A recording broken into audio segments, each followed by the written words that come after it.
അപ്പോ അത് വലിയ ചോദ്യചിഹ്നമാണ്. അപ്പൊ നമ്മൾ ആ മുഴുവൻ സമയവും ഉപയോഗിച്ചത് മറ്റെന്തിനോ ആണെന്നർത്ഥം. നമ്മൾ പ്രയോരിറ്റി മറ്റെന്തിനോ കൊടുത്തതുകൊണ്ട് ഇത് സെക്കൻഡറി ആയിപ്പോയത്. ഇത് പ്രൈമറിയാണ്, നമ്മൾ ഇതിന് സമയം കൊടുക്കൂലേ.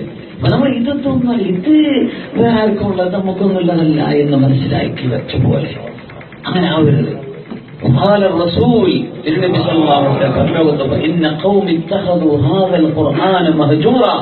ഈ ഖുർആൻ പഠിച്ചവനെ തീരെ ഉപയോഗിക്കാത്തതായി, ഈ ഖുർആൻ ഉപേക്ഷിക്കപ്പെട്ടതായി എന്റെ സമൂഹം മാറ്റിയല്ലോ എന്ന് തിരുനബി നാൾ അള്ളാഹുവിനോട് പരാതി പറയുമെന്ന് ശുദ്ധ ഖുർആൻ പറയുന്നുണ്ട്. മഹ്ജൂറ.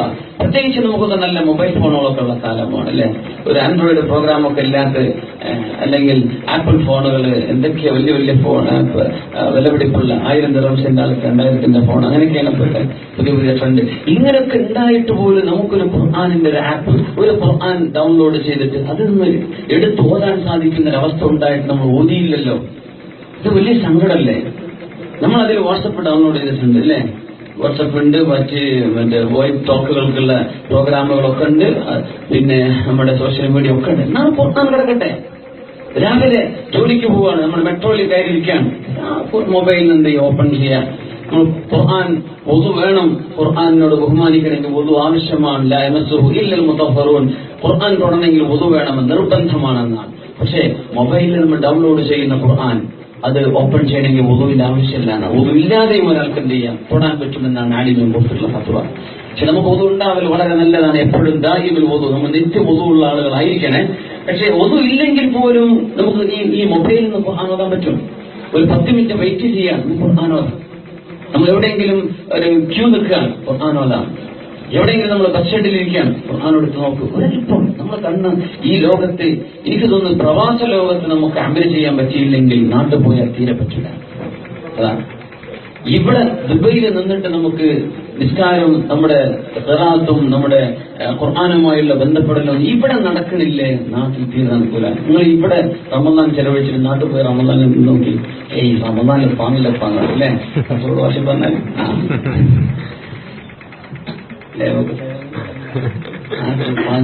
നാട്ടിൽ പാങ്ങേണ്ട നമ്മൾ പത്തിരിയും കറി നിന്നാൽ മാത്രം. ഇബാദത്തിന്റെ വിഷയത്തിൽ ഇവിടെയാണ് നല്ലത് അല്ലേ. ആ ഒരു ഖിയാമുൽ ലൈലും ആ മനോഹരമായ ഖിറാഅത്തും റമദാനിന്റെ ഒരു ഉണർവും. നാട്ടിലെ ഇശാഅ ലേറ്റെല്ലാം കൂട്ടിപ്പോയില്ലേ, കൂടെന്ന് പറയാൻ കൂട്ടില്ല, പള്ളിയല്ല കഴിഞ്ഞു, പിന്നെ രാവിലെ തുറക്കുള്ളൂ. ഇവിടെ നല്ല നിരന്തരമായ പള്ളികളൊക്കെ സജീവം, എന്തോ ഒരു രസകരമായ ഒരു വളരെ സ്പിരിച്വൽ അറ്റ്മോസ്ഫിയർ നാട്ടിൽ കിട്ടൂല. അപ്പൊ നമ്മള് അവിടെ എത്തിക്കുന്ന, അത് ഞാൻ പറയുന്നത് ഇവിടെ അമൽ ചെയ്യാൻ പറ്റാത്തത് നാട്ടിൽ ചെയ്യാൻ പറ്റില്ല. ഇനി ഒന്നുകൂടെ പറയുന്നത്, ഷാബാൻ മാസമായി, ഷാബാനിൽ ഖുർആൻ ഓതാൻ പറ്റാത്തവന് റമദാനിൽ ഓതാൻ പറ്റില്ല. ഇപ്പോ സുന്നത്ത് നോമ്പൊക്കെ എടുക്കാത്തവന് റമദാനിലെ നോമ്പ് ഭയങ്കര ഭാരമായിരിക്കും. ഇവിടെ കുറച്ച് നല്ല കാര്യങ്ങൾ ഇപ്പൊ തുടങ്ങിയില്ലെങ്കിൽ റമദാൻ വരട്ടെ, എന്നിട്ട് എന്റെ കണ്ണൊക്കെ ശരിക്കും മൂടിക്കെട്ടാൻ പോവാണ്, നടക്കൂല. അത് വെറുതെ പറയുന്നത്. ഷാബാൻ പെട്ടെന്ന് കഴിഞ്ഞു പോകും, റജബ് കഴിഞ്ഞല്ലോ, ഷാബാൻ പെട്ടെന്ന് കഴിയും, റമദാൻ അതിലും പെട്ടെന്ന് കഴിയുന്ന വളരെ നമ്മൾ പ്രതീക്ഷിച്ചുകൊണ്ടിരിക്കും. റമദാൻ സ്വീകരിക്കാൻ അഹ്ലൻ റമദാൻ പ്രോഗ്രാമുകളൊക്കെ ഉണ്ടാവും, പക്ഷെ റമദാൻ വരാൻ പോലും കഴിഞ്ഞിട്ട്. അപ്പൊ നമ്മള് ഈ പ്രവാസ ലോകത്ത് എന്ത് ചെയ്യണം, ഖുർആനുമായിട്ട് അടുക്കണം. ഇവിടെ നാട്ടിൽ നിന്ന് കേടുവന്നു പോയൊരു നന്നാവുന്ന സ്ഥലമാണ് നമ്മുടെ പ്രത്യേകിച്ച് ദുബൈ, ഗൾഫ് നാടുകളൊക്കെ. നാട്ടിൽ നിന്ന് കേടൊന്നും കേട്ടോ, നാട്ടിൽ നിന്ന് കേടരാത്തൊരു ഇവിടെ നിന്ന് കേടുവരുന്ന നാടുമാണ് ചിലർക്കൊക്കെ. രണ്ടുമുണ്ട്. എന്നാൽ സ്റ്റഡി പ്രോഗ്രസ് നിലനിർത്തുന്നവരുണ്ട്. നാട്ടിലും കുഴപ്പമില്ല, ഇവിടെയും കുഴപ്പമില്ല, അങ്ങനത്തെവരുണ്ട്. നാട്ടിലും കുഴപ്പക്കാരാണ്, ഇവിടെയും കുഴപ്പക്കാരാണ്. അത് കുറച്ചുള്ളൂ, ചെറിയ ശതമാനമുള്ളൂ. അപ്പോ ഇവിടെ നമുക്ക് എന്ത് ചെയ്യണം, ഖുർആൻ ഓതാൻ സാധിക്കും. നാട്ടിൽ പോയാൽ നടക്കൂല. നാട്ടിൽ നമ്മൾ സൽക്കാരത്തിന് പോകാനേ നേരുള്ളൂ. ആകെ കല്യാണം, സൽക്കാരം, കുട്ടിനെ മുടികളിക്കല്, അവിടെ ചോറ് കൊടുക്കല്, ഇവിടെ ഭക്ഷണം കൊടുക്കല്, ഇങ്ങനെ നിരന്തരം നടന്ന് നമുക്ക് നിസ്കാരം ശരിയാവില്ല. രാത്രി നിസ്കാരം തഹജ്ജുദ് നഷ്ടപ്പെട്ടു പോകുന്നു, വിത്ത് നടക്കൂല, രാവിലെ ദുഹ നടക്കൊന്നും നടക്കാത്ത അവസ്ഥ വരും. അതുകൊണ്ട് ഖുർആനുമായിട്ട് നടക്കി നമ്മളൊക്കെ. അള്ളാഹു നമുക്കതിന് ഭാഗ്യം തരട്ടെ. അത് നമ്മുടെ മനസ്സിലേക്ക് കയറിയാൽ ഒരു വലിയ ആനന്ദം വരാനുണ്ട്. ആ ആനന്ദം നമ്മുടെ നിസ്കാരത്തിൽ രസം തോന്നും. നമ്മുടെ രാത്രി നിസ്കാരത്തിൽ ആനന്ദം, നമ്മുടെ ഖൽബിന് ശിഫയാണെന്ന നമ്മുടെ സംവിധാന സാഹിബ് ഓതിയൊരു ആയത്ത് ഓർമ്മ വന്നു. وَنُنَزِّلُ مِنَ الْقُرْآنِ مَا هُوَ شِفَاءٌ وَرَحْمَةٌ لِّلْمُؤْمِنِينَ وَلَا يَزِيدُ الظَّالِمِينَ إِلَّا خَسَارًا. وَنُنَزِّلُ مِنَ الْقُرْآنِ, ഈ വിശുദ്ധ ഖുർആനിൽ ഞാൻ നിങ്ങൾക്ക് ഇറക്കി തന്നുകൊണ്ടിരിക്കുകയാണ്. മാ ഹുവ ശിഫാഉൻ വറഹ്മ, നിങ്ങൾക്ക് കരുണയും ശിഫയുമുണ്ട്. Cure and mercy. അള്ളാഹു നിങ്ങൾക്ക് ശമനം തരുന്നുണ്ട്. അതിനർത്ഥം നിങ്ങൾക്ക് ചില അസുഖങ്ങളുണ്ട്, ആ അസുഖങ്ങൾക്കുള്ള ശിഫ മരുന്ന്, അതിന്റെ മരുന്ന് കിറ്റാണ് ഖുർആൻ. നിങ്ങൾക്ക് നിസ്കാരത്തിന് കോൺസെൻട്രേഷൻ വരുന്നില്ല, നിങ്ങൾ കണഞ്ഞുറക്കുള്ള പെണ്ണ് മുമ്പ് കൂടെ പോവുകയാണെങ്കിൽ നോക്കി പോവുകയാണ്, അല്ലെങ്കിൽ എന്തെങ്കിലും അശ്ലീലമായ ചിത്രങ്ങൾ നോക്കുകയാണ്, അശ്ലീലമായത് കാണുകയാണ്, സിനിമ കാണാതിരിക്കാൻ പറ്റുന്നില്ല, അല്ലെങ്കിൽ വെറും ഫുൾ ടൈം മ്യൂസിക്കിന് അഡിക്റ്റാണ്, ഒന്നും ചെയ്യാൻ പറ്റുന്നില്ല, ഇങ്ങനെ കണ്ടോ നിങ്ങൾ ഖുർആൻ കേൾക്കും, നിങ്ങളുടെ അസുഖത്തിന് ശിഫ തരുന്നുണ്ട്. ആദ്യം അതൊരു അസുഖമാണ് മനസ്സിലാക്കണം എന്നതാണ് വിഷയം. അതിനൊക്കെ ശിഫ ഈ ഖുർആനിലുണ്ട്. മാ ഹുവ ശിഫാഉൻ വറഹ്മ, നിങ്ങൾക്ക് റഹ്മത്തുമുണ്ട്. ഒരു അസുഖമില്ലാത്ത ആളാണ്, നിങ്ങൾക്ക് പിന്നെ ഖുർആൻ, നിങ്ങൾക്ക് ശിഫ വേണ്ട ആവശ്യമില്ല, നിങ്ങൾക്ക് രോഗമല്ല, നിങ്ങൾക്കിത് റഹ്മത്താണ്, നിങ്ങൾക്ക് റഹ്മത്ത് വന്നുകൊണ്ട് അത് അനുഭവിച്ചറിയേണ്ട ഒരു വിഷയമാണ്. നിങ്ങളെ അനുഭവിച്ചറിയേണ്ട ഒരു വിഷയമാണ്. ഖുർആനുമായി ബന്ധപ്പെട്ട് മനസ്സിന് കിട്ടുന്ന ഒരു തെറ്റ് ചെയ്താൽ മനസ്സ് പടക്കുന്ന, ഒരു തെറ്റ് സംഭവിച്ചു പോയാൽ നമുക്ക് ഒരു തരം വൈവറിങ്, മനസ്സിനൊരു പടക്കൽ വരും, പിന്നെ നമുക്കൊരു സമാധാനം കിട്ടൂല. നേരെ മറിച്ച് അള്ളാഹുവിലേക്ക് ഓടിയ ആരെ പേടിച്ച് നമ്മൾ അയാളത്തേക്ക് വരില്ല. ദുനിയാവിൽ അങ്ങനെയാണ്, ഒരാളോട് പേടിന് അയാളത്തേക്ക് വരൂല, അങ്ങനെയല്ലേ?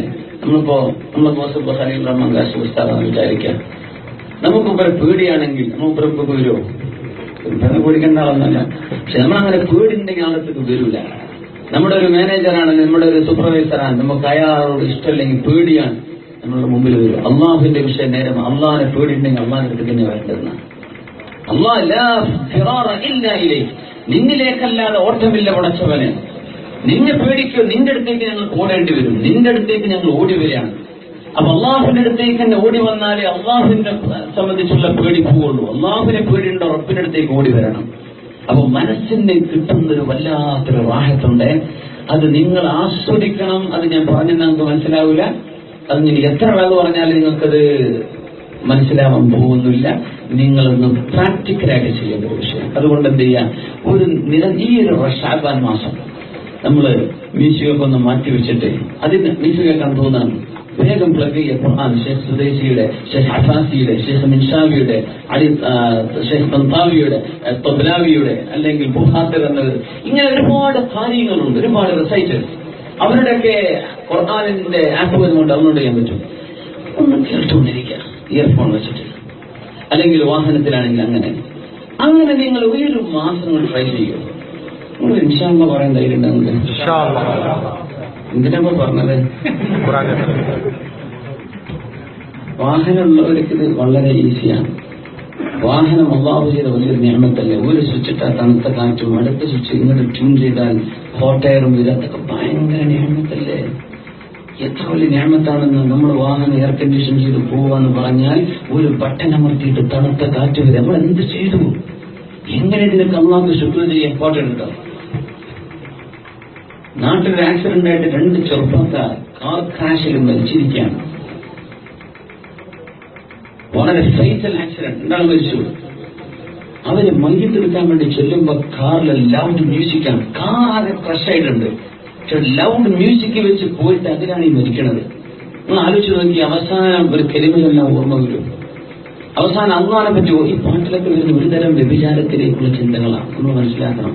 നമ്മൾ സമ്മതിച്ചാലും ഇല്ലെങ്കിലും ഒരുതരം മനുഷ്യനെ ഒന്ന് വൈകാരികമായി ഉത്തേജിപ്പിക്കലാണ് പാട്ടിന്റെ അവസാനത്തെ റിസൾട്ടാണ്, അല്ലേ? നമ്മൾ സിനിമ പാട്ടുകളും അല്ലാത്ത പാട്ട്, നല്ല അള്ളാഹിനെ പറ്റി പറഞ്ഞ പാട്ടിനെ പറ്റി എല്ലാം വിശേഷിച്ച് പറയേണ്ട ആവശ്യമില്ലല്ലോ. അല്ലാത്ത പാട്ടുകളൊക്കെ ഒരുതരം വൈകാരികത നമ്മുടെ മുമ്പിലേക്ക് ഉണ്ടാക്കി തരലാണ്, അല്ലേ അതിന്റെ ലക്ഷ്യം. അതുകൊണ്ടാണ് റുഖിയത്തുൽ സിന ഇത് വ്യഭിചാരത്തിന്റെ മന്ത്രമാണ് എന്ന് പറയാൻ കാരണം ഉലമാക്കെ അങ്ങനത്തെ ഒരു അവസ്ഥയിൽ നമ്മൾ മരിക്കാൻ വിചാരിച്ചു. പ്രത്യേകിച്ച് ദുബൈ റോഡുകളൊക്കെ എപ്പോഴും നമ്മൾക്ക് മരണത്തിന്റെ 1 ഇഞ്ച് 1 ഇഞ്ച് ഗ്യാപ്പിലേക്ക് യാത്ര ചെയ്യുന്നത്, അല്ലേ?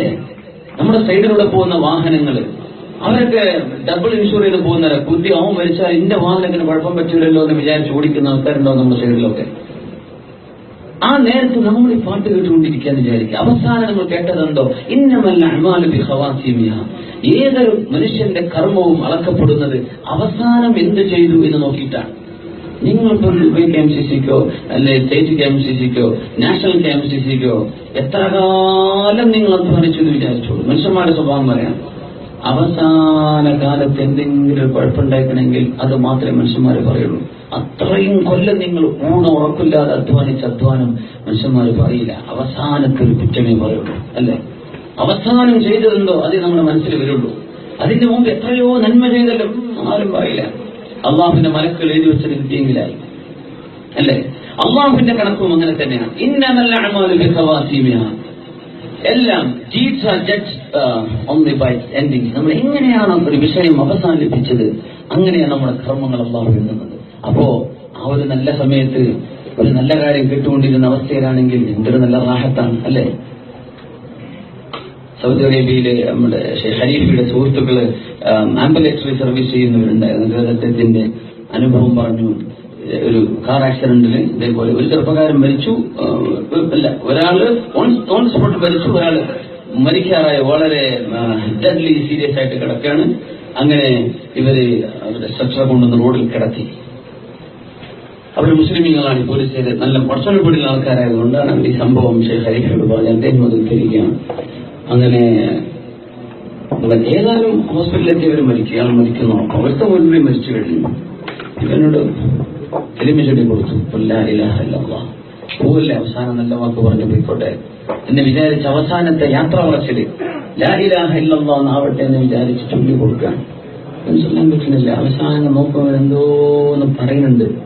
ചെയ്വെച്ച് നോക്കുമ്പോ ഒരു അറബിയിലെ ഒരു സിനിമ പാട്ടാണ് പാടുന്നത്. അങ്ങനെ ചെറുപ്പക്കാരൻ മരിച്ചു. ഈ രണ്ട് പോലീസ് ഉദ്യോഗസ്ഥന്മാരും ദിവസങ്ങളോളം കരഞ്ഞു സമ്പാദിച്ചിട്ട് ആ ചെറുപ്പക്കാരൻ കലിമ ചൊല്ലാൻ തൗഫീഖ് ഉണ്ടായില്ലല്ലോ. നമ്മൾ പറഞ്ഞു കൊടുക്കണം, ചൊല്ലാൻ പറ്റിയില്ലല്ലോ. അപ്പൊ നിരന്തരമായി നമ്മൾ കേൾക്കുന്നതെന്തോ അതേ നമുക്ക് ഓർമ്മ വരുള്ളൂ. അതാണ് വിഷയം. നമുക്ക് അവസാനത്തെ കലാമ ലാ ഇലാഹ ഇല്ലല്ലാഹ് ആക്കി തന്നെ പക്ഷേ ആമീൻ നമ്മൾ പറയുന്നുണ്ട്, പറയും വേണം. പക്ഷെ നമ്മളിത് പറഞ്ഞ് പഠിച്ചിട്ടില്ലെങ്കിൽ, നമ്മളിത് പ്രാക്ടീസ് ചെയ്തിട്ടില്ലെങ്കിൽ, നമ്മളിത് നിരന്തരം കേട്ടിട്ടില്ലെങ്കിൽ പറയാൻ കഴിയില്ല. അതാണ് വിഷയം. നമുക്ക് പ്രാക്ടീസ് ചെയ്തല്ലേ പറയാൻ പറ്റുള്ളൂ. നമ്മളിത് ചൊല്ലിയിട്ടില്ല, പറഞ്ഞിട്ടില്ല, ഒരു ദിക്റിന്റെ സദസ്സിലും പോയി ഇരുന്നിട്ടില്ല, നമ്മൾ ഒറ്റയ്ക്കല്ല ദിക്ർ ചൊല്ലിയിട്ടില്ല. നമ്മളിപ്പോ ചൊല്ലുന്നതും കേൾക്കുന്നതും വേറെ പല പാട്ടുള്ളത് ഇതൊക്കെയാണ്. പിന്നെ നമുക്ക് എരുമെല്ലാം പറ്റാം.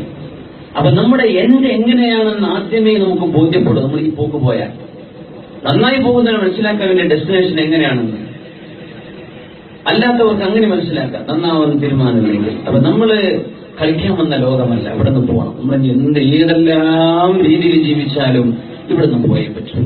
പോകാൻ പറ്റില്ല എന്നൊക്കെ അഭിപ്രായം ഉണ്ടോ? നമ്മൾ പോകില്ല എന്ന് പറഞ്ഞാൽ വല്ല പെണ്ണുങ്ങളൊക്കെ ഭർത്താവ് മരിച്ചിട്ട് എന്റെ ഭർത്താവിനെ കൊണ്ടുപോകല്ലേ എന്ന് പറഞ്ഞ് ഞങ്ങൾ പറഞ്ഞേ കേട്ടോ ഒന്നോട്ടെ ഭർത്താവ് എന്ന് പറഞ്ഞ് ഒരു ഉത്തേച്ച് പോയാൽ 2 ദിവസം കഴിഞ്ഞാൽ അവിടെ വരില്ല, ഞങ്ങൾ കൊണ്ടേക്കോളി എന്ന് പറഞ്ഞിട്ട് അല്ലേ? 3 ദിവസം കഴിഞ്ഞാൽ കൊണ്ടേക്കോളി എന്ന് പറയില്ലേ? മണ്ടിട്ട് വയ്യാൻ കൊണ്ടുപോകും.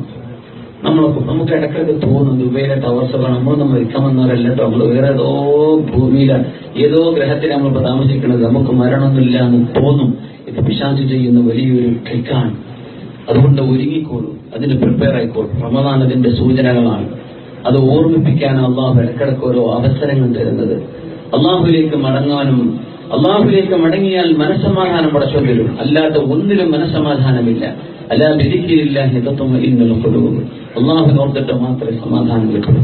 ഏത് വിഷയം അള്ളാഹുവിന് വേണ്ടി ചെയ്യാം, ഏത് പ്രവൃത്തിയും അള്ളാഹുവിന്റെ പുണ്യം കിട്ടാൻ വേണ്ടി ചെയ്യാം.